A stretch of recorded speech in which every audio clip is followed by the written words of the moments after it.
Wow, they did it again. Fairy Tale Zero episode called Law. Yeah, may have had some misanimation, but we can accept that. But the music score and that emotional scene, yeah, it just worked. It just worked, I'll tell you.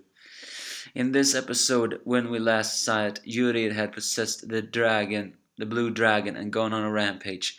Mavis promised she would save him, but in order to do that, she needed to use a forbidden spell Seraph taught her.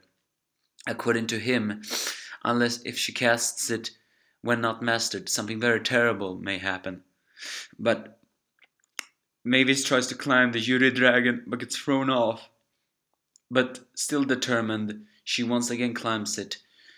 Sierra is right behind her, but and saying that she will also protect her, seeing they're friends. So one more time, Mavis tries to do that, gets up in front of Yuri and lures him to a center by casting gold coin illusions. As she screams to Yuri that they are friends and she promised to save him, she jumps off the dragon's head and casts a forbidden spell that Seraph taught her, a black magic that will eradicate everything, that will purify evil-doing magic, but at the same time, if not mastered, could have terrible consequences. What she casts is law, more commonly known as fairy law, a law version which is imperfect, and it's so massive that it practically engulfs the entire town and the sky. Wait, the sky? Isn't that hinting towards something?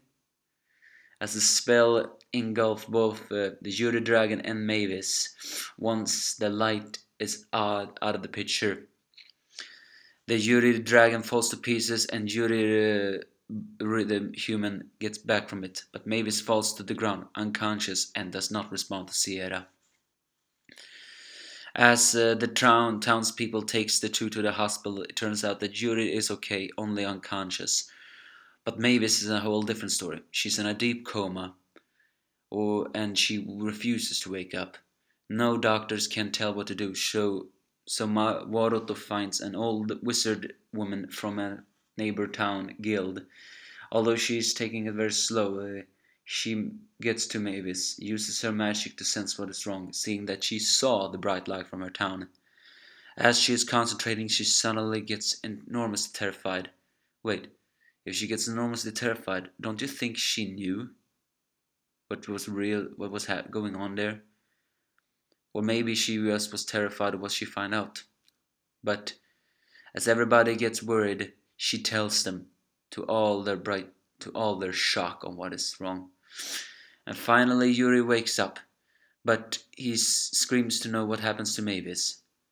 With heavy hearts, Warodo and Precto begins to tell what happens to Mavis as Yuri chases to find Mavis near a lake, where she is dressed in her famously white dress garb, barefooted, and having her long hair flowing around her body.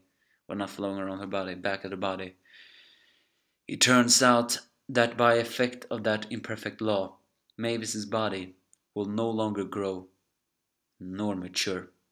She is forever doomed to be a child. As Yuri finds Mavis, she greets him with her warm smile, which I must say is beautifully animated. And here's another beauty of it.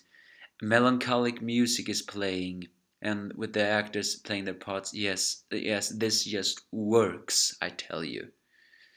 As Yuri falls to the ground crying over the fact that Mavis had to become this way because of him, he feels deep regret, but Mavis, although sad to see Yuri like that, says that she did it for her own will. The music plays indeed brightly.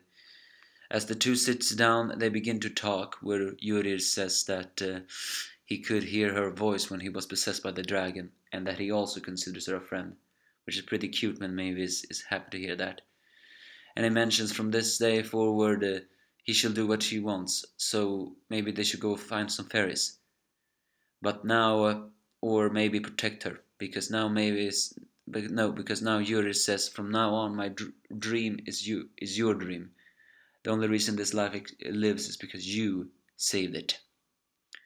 So with that, Mavis got her most loyal friend ever, at least what we know of.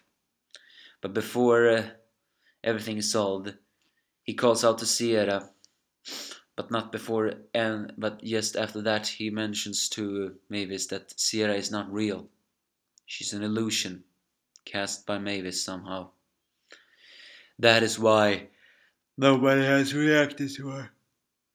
Yeah, the poor cute Sierra is an illusion. Again, this was a beautiful episode. With some minor action, the most beauty was the emotion you could just feel from the characters when they were going to Mavis. And Yuri breaking down in tears over the fact what happened to her. I gotta say, I loved it. If this had been a final, who knows, but there's maybe some hints that next week is the final episode of Zero, which is both good and not good. Why am I saying that? Because if you think about it, the manga is not so far off. So they need to create another filler. But give me your thoughts if you have any, because I found this was a beautiful one.